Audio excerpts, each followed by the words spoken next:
آپ سے سوال بھی کریں گے، آپ ہماری رہنمائی کیجیے گا۔ شکریہ۔ اصل میں جیسے آپ جانتے ہیں اور تاریخ کے تمام طالب علم خوب جانتے ہیں کہ جب سے تاریخ مارد وجود میں آئی ہے تو تاریخ نام ہے محنت کے استحصال کے پہلے دن کو تاریخ کہتے ہیں، اور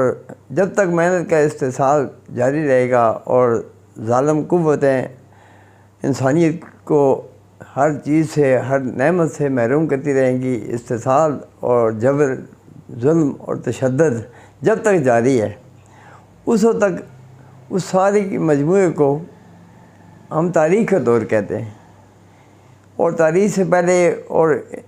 مادی تنظیم کے آغاز سے پہلے ہمارے علم میں اور پوری دنیا کی تاریخ میں، یا پوری دنیا کی جو اینتھروپالوجی ہے، آرکیالوجی ہے، کوئی بھی جنگ ہمیں نظر نہیں آتی۔ جو بھی انسان کا موجودہ علم ہے، ساری دنیا بھر میں بسنے والی انسانیت کا جو موجودہ علم ہے، جتنی معلومات ہیں، تاریخ کے دور سے پہلے کہیں بھی کوئی ظلم اور کوئی جنگ نظر نہیں آتی۔ جس دن محنت کشوں نے محنت کا آغاز کیا، اور آج سے ہزاروں سال پہلے فوری محنت کا استحصال کرنے والے غاصب لٹیروں کے گروہ پیدا ہو گئے، جو محنت سے جی چراتے تھے اور دوسروں کی محنت کو غصب کرنا اور ان کا استحصال کرنا، ظلم و تشدد کے حربوں کے ذریعے ان کو مکمل جو ہے نا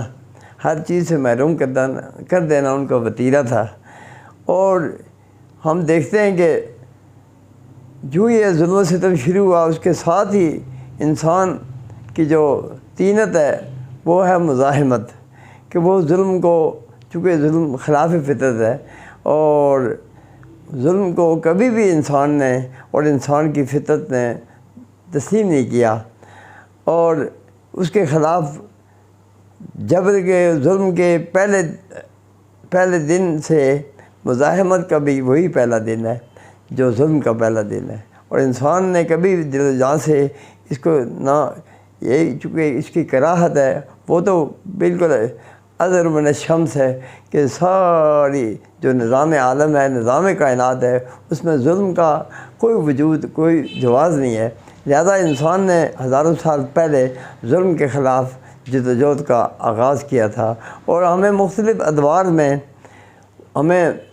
تاریخ کے مطالعے سے پتہ چلتا ہے کہ جب سے مادی تنظیم کے عمل کا انسانی محنت کشوں کے ہاتھوں آغاز ہوا ہے،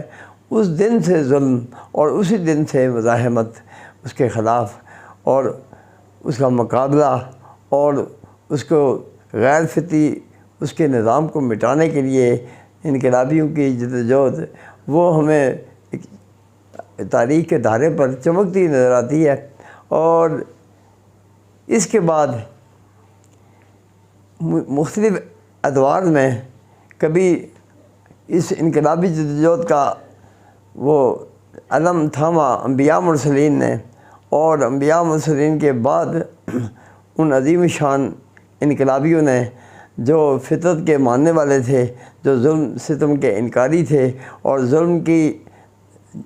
مکروہ جو ہے نا وجود کو ختم کر دینا چاہتے تھے، انہوں نے ہر دور میں عدل کا اور حریت کا علم تھاما اور علم بلند کیا، جدوجہد کو جاری رکھا۔ ہزاروں لاکھوں ظلم و ستم کے باوجود اور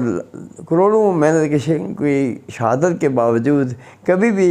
ظلم کے خلاف عدل کی اور حریت کی جدوجہد میں کوئی بھی رکاوٹ نہیں آئی۔ ہمیشہ ایک دستہ اگر انقلابیوں کا وہ شہادت کو حاصل کرتا تھا، شہادت کو گلے لگاتا تھا، تو فوری اسی میدان سے دوسرے انقلابی اسے علم کو تھام لیتے تھے۔ جس طرح فیض صاحب نے کہا ہے کہ ہم جو تاریخ کے راہوں میں مارے گئے، اور وہ جو ہے نا ہمارے جو علم ہیں وہ انہوں نے لوگوں نے، ہمارے پیچھے آنے والے نے فوری اٹھا لیے۔ تو لہذا آج کی یہ جو 20ویں صدی ہے، یہ انقلابات کی صدی ہے، اور انقلابات کی صدی میں یہ جو 20ویں صدی کے آغاز سے ہی جیسا انقلاب اکتوبر ہے، رشین انقلاب، تو وہ ہمیں ایک سنگ میل ہے، تاریخ کا سنگ میل ہے کہ جس نے ظلم کے خلاف مارکسی فلسفی اور انقلاب کی جو علم کے مطابق اپنی سیاسی جدوجہد، انقلابی جدوجہد کو کامیابی سے ہمکنار کیا، فتح سے ہمکنار کیا۔ اور ہم دیکھتے ہیں کہ بہت عرصے کے بعد، 1000 سال کے بعد انسانیت کو جو فتح ملی تھی اور مظلوموں کو جو کامیابی ملی تھی، ہم اس کو انقلاب اکتوبر کے نام سے یاد کرتے ہیں۔ اس کے بعد پھر ایک وتیرہ، ایک شیوا بن گیا، شعار بن گیا۔ دنیا میں انقلابیوں کو بڑی حوصلہ افزائی ہوئی اور ان کے جو جذبے تھے وہ بڑے تابناک ہو گئے۔ اس کے بعد مسلسل ہم دیکھتے ہیں کہ 50 کی دہائی میں انقلاب ہیں، 60 کی دہائی میں انقلاب ہیں، 70 کی دہائی میں انقلاب ہیں۔ دنیا میں جہاں کہیں بھی مذہب اور مختلف مذاہب کے اثرات جتنے بھی کم تھے، ان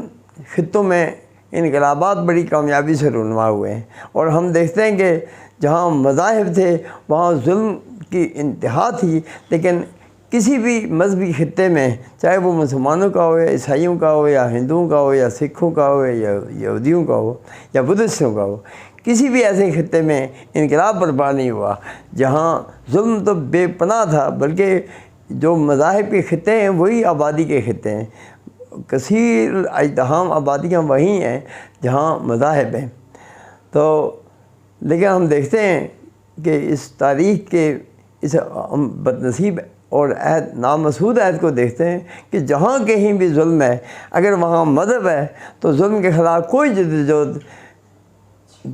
جاری تو رہ سکتی ہے، کامیابی سے ہم قرار ہوتے ہم نہیں دیکھ رہے۔ اور لاطینی امریکہ یا افریقہ میں یا یورپ میں جہاں کہیں بھی انقلاب، یا وسط ایشیا میں اور جنوب مشرقی ایشیا میں جہاں کہیں بھی انقلابی جدوجہد، اور ایک بات یاد رہے ہمیں کہ دنیا میں کوئی بھی انقلاب جب تک وہ مارکسی فلسفی کی بنیاد پر برپا نہیں ہوگا، کبھی بھی عوام الناس اور انسانیت کی امنگوں کا ترجمان نہیں بن سکے گا۔ لہذا ہم دیکھتے ہیں کہ یہ تاریخی صداقت ہے، یہ فطری صداقت ہے کہ دنیا میں ہر وہ انقلاب جو 21ویں صدی میں یا 20ویں صدی میں ہوا، وہ بھی مارکسی فلسفی کی بنیاد پر تھا، اور آئندہ جو بھی انقلاب ہوگا وہ مارکسی فلسفی اور اس کی جو صداقت ہے، اور جو وہ کھوج ہے، وہ جو تلاش ہے، وہ جو تحقیق اور دریافت ہے مارکس کی اور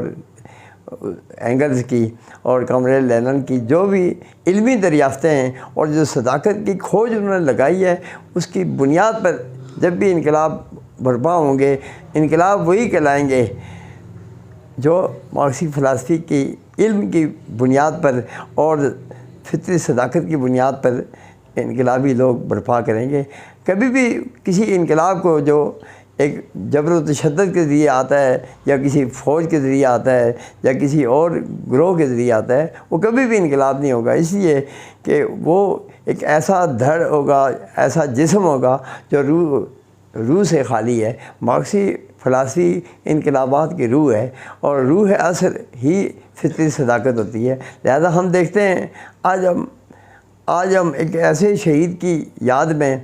ہم بیٹھے ہوئے ہیں اور ان کی یاد منا رہے ہیں، اور ہم اداس اور غمگین بھی ہیں ایک ایسے شہید کی یاد میں جو کبھی بھی مر نہیں سکتا۔ اس کا نام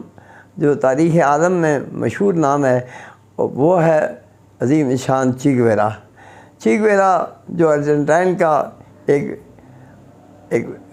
شہری تھا انقلاب کا، اور بچپن سے ہی جانا وہ ایک رومان اور فطری صداقت اس کے دل میں جا بسی تھی، اور وہ ایک ایسا بیتاب اور بے قرار شخص تھا جس نے ساری زندگی کبھی بھی ایک لمحہ بھی انقلاب کی آرزو کے بغیر نہیں گزارا، اور پھر یوں ہوا کہ اس کو فطرت نے اس کے خلوص کا صلہ دیا، اور کیوبا میں ظلم و تشدد اور امریکی سامراج کی جو جبر و تشدد تھا، جو اس کی ستمرانیاں تھیں ان کو مکمل مٹانے کے لیے اس نے بے سر و سامانی کے عالم میں اپنے دوستوں کامریڈ فیضل کاسرو کے ساتھ مل کر اور دوسرے لوگوں کے ساتھ مل کر وہ جدوجہد کی جان گسر جدوجہد اور ایسی ہے نا ایسی مشقت کی جدوجہد تھی کہ انسانی تاریخ اور انسانی ذہن دنگ رہ جاتا ہے کہ کیسے صرف 32 انقلابیوں نے اپنی سامراج کے خلاف مسلح انقلابی جدوجہد کا آغاز کر کے 4-5 سال کے اندر پورے وہ جو کیوبا میں جتنی ظلم و تشدد کی مشینری تھی جو سامراج کا تسلط تھا اس کو بخیے ادھیڑ دیے انہوں نے اور انقلاب کو پھر 1959 کے فروری میں وہ کامیابی سے ہمکنار کر دیا۔ اور وہ انقلاب وہ امریکہ کی گود میں تھا، اس لیے کہ براعظم امریکہ کا انقلاب تھا وہ، اور USA کے لیے یا عالمی سامراج کے لیے وہ حیران کن اور وہ انتہائی خوفزدہ کرنے والی بات تھی کہ ہماری گود کے اندر ہمارے براعظم کے اندر انقلاب ہوا ہے۔ وہ صرف ایک ملک کا انقلاب نہیں تھا بلکہ وہ ایک نوید تھی کہ انقلابوں کے لیے کہ انقلاب کہیں بھی برپا کیے جا سکتے ہیں اگر لوگوں کے پاس مارکسی فلسفی اور انقلابی شعور ہو، مارکسی فلسفی ہو اور خلوص اور صداقت ہو، تو کوئی بھی دنیا میں کسی بھی خطے میں جو ظلم و تشدد کی جو بے پناہ سنگین لہر ہوتی ہے اس کو ختم کیا جا سکتا ہے۔ یہ انقلاب کیوبا کا پیغام تھا اور یہی چے گیوارا کا اور فیدل کاسٹرو کا پیغام تھا۔